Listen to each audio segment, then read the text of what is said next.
Hey there, Amplifiers. Kenny Harper here, and I'm excited to be sharing this with you today. This is a book review of the 4 disciplines of execution, and I kind of shared some of these principles in a recent video, so I'm not going to go through the 4 disciplines in full detail, but I will be sharing highlights and why I think this is a great pillar book. Growth Amplifiers highly recommends this book. It's one of our top recommendations.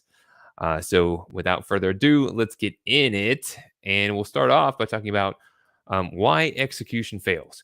So here we have on the left-hand side of the screen, all these little gadgets. And this is the whirlwind, the day-to-day, all these to-dos that we've got to do, all these different schedules. And it's just chaotic, really. You ever looked at your to-do planner? We've got so many different social media sites gaining for our attention, and it's just a little overwhelming. And then we have our goals on the other side. Now, these are the wildly important goals. And where we need to focus is in the middle.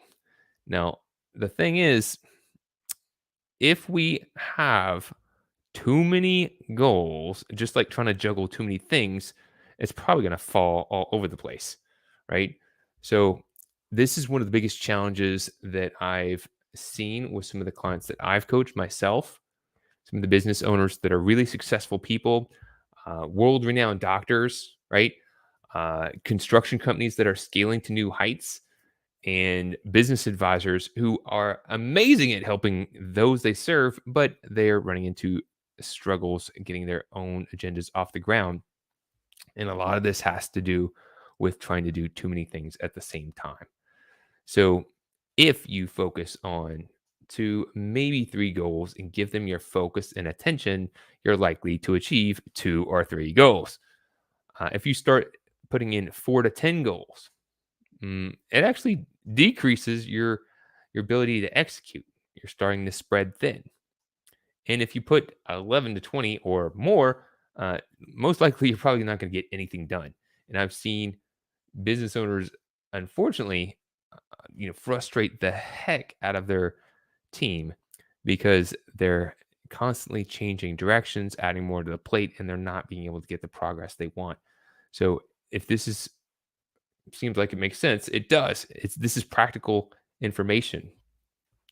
And this is positive intelligence. This really doesn't have anything to do with 40x. Besides, this is another book I've recently highlighted and I'm an advocate for. And I just wanted to bring this in real quick because 2 of the saboteurs, the self limiting beliefs and habits that we develop, are the hyperachiever and the restless. And these 2 tendencies, which are very common among entrepreneurs and people in the American culture, can have these tendencies, which has them continually overstack their plate, limiting their capabilities. And whether you're overstacking your plate or your team's plate, too much is too much. So here's 40x, the framework. It looks kind of interesting. And as mentioned, I did a video on this recently covering these in more detail, giving some examples. So I'm not going to cover these in very much detail in this video, but I'll just review them real quick. Discipline number 1 is focus on the wildly important. So you really want to get clarity on making smart goals and put your focus and attention on achieving them. You may have a million other things going on in your business, that whirlwind, right? But what do they say when you're flying in a plane? Put your mask on first. So if you're really trying to make progress on important goals, focus on making progress on them first, then get everything else done. Brian Tracy once shared, there's more than enough things on your to-do list than you'll ever have time for. So might as well make sure that you put first things first and get the most important things done. Which, by the way, Sean Covey, which is one of the authors of this book, is the son of Stephen Covey, which is the author of The 7 Habits of Highly Effective People. Just a little trivia. All right. So, trivia fact, I should say. All right. So, discipline number 2 is act on the lead measures. Now, the lead measures are the actions that will influence and predict a result, which are called the lag measures. So, lead measures might be like making phone calls and doing outreach, and lag measures might be setting appointments and making sales. So you focus what you can control. You focus on what you can control so you can influence and predict the outcome. If you're only looking at the outcome, you're not paying attention to the elements that you can take that will influence the outcome, right? Makes perfect sense. Now, discipline number 3, this big circle, is represented by keeping a compelling scorecard. So you want to keep a compelling visual scorecard that you can track your progress so everyone can see it, everyone's tuned in, and you can see where you're at. Are you making progress? Are you on track? Are you off track? You can see in the corner of my screen, I've got my little, it's actually not little. I'll show you real quick. It's my 90-day action planner. You can see I'm tracking it every day. I'm making sure that I'm taking the actions needed to make the progress on my most important goals. What is going on here? That's not what's supposed to happen at all. Oh no, a live edit we've got to create. First thing I find out, there it is.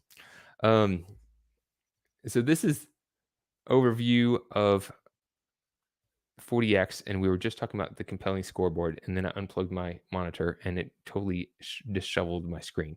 So we're going to get back at it right now, and we're talking about making sure you're taking the actions on a regular basis so you can influence and predict a result. So each day, like Jerry Seinfeld recommended, I'm marking an X off in the actions that I'm taking to achieve a result. I'm tracking what I can control and measuring the outcome so I can influence and predict a result.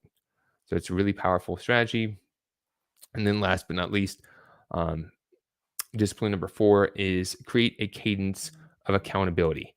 So a cadence of accountability is being part of an accountability group, working with a coach, working with somebody to hold you accountable so that you're achieving your best result.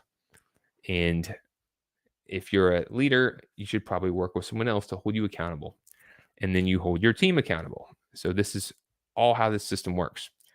Now, the overview, what they cover in this book, they cover the 4 disciplines of execution, right? So they go over in more detail. Then they talk about installing 40x with your team. So it's great to know the disciplines, but then how do you integrate it with your team and then installing it with a larger organization, slightly different process.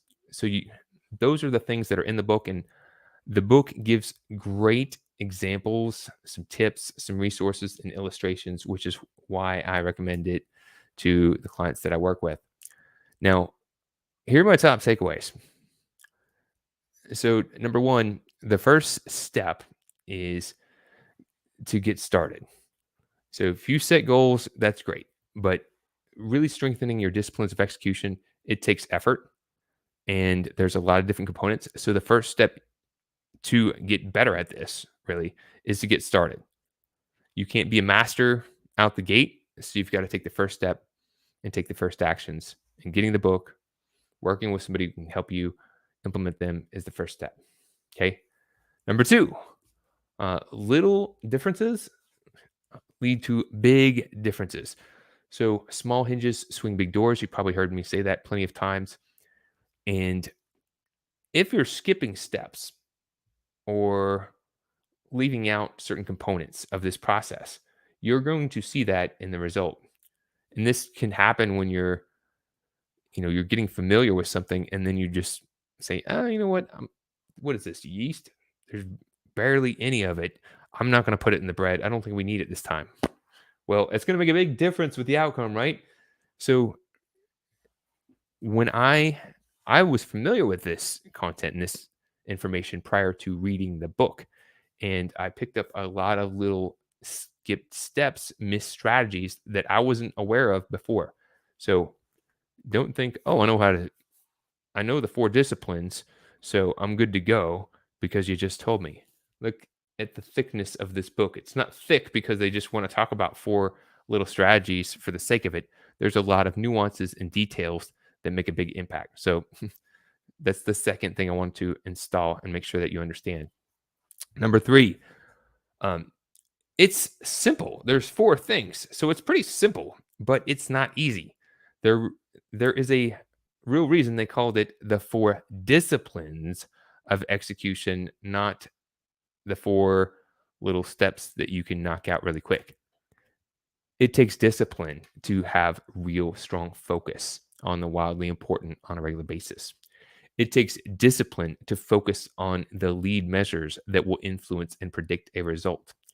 It takes discipline to keep a compelling scorecard up to date and track it and make sure that you're making progress on your important goals. And it takes discipline to hold yourself and others accountable. Simple, but it's not easy, but it is totally worth it. It's really how you get more things done. You run a tighter system, you get more accomplished. Otherwise, the cost of not implementing and not getting really strong with execution is spending a lot of time spinning your wheels and not getting the result you want, or getting a half the results that you could be capable of if you were able to execute better. So while it does take energy, just like working out or training, it's worth the results. All right, number 4, it's very easy to underappreciate because it's 4 simple steps and it's so simple and you can know it and you're like, oh yeah, I kind of know this process. You can easily underappreciate it and not give it its full attention. So I've went and read it a couple times and I go back and read it from time to time because it's that important of a framework. And there's little small steps that sometimes you'll forget. Maybe you know it. Maybe you've kind of let it slide through time. And it all has a big difference on that outcome. And last but not least, it's tremendously powerful. So think about any goal that you've ever had in your life and think about what it would mean for you if you were able to achieve that goal in less time with less stress and get a better outcome. Imagine if you're leading a team or an organization, right? So that's what I wanted to share. If you haven't read this book or checked it out, I'd highly recommend doing it. Don't let the simplicity of it fool you. It is really powerful.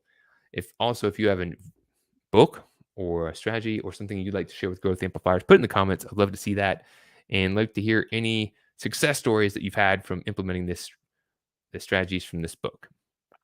So thank you so much for being with Growth Amplifiers. If you haven't done so already, please like and share. We're trying to get this message out to other businesses who are serving a higher purpose and trying to make a big positive difference in the world. So we are amplifying, sharing what we've picked up with others so that they can grow. So help us by sharing and putting out this message. Thank you for your support. I appreciate you.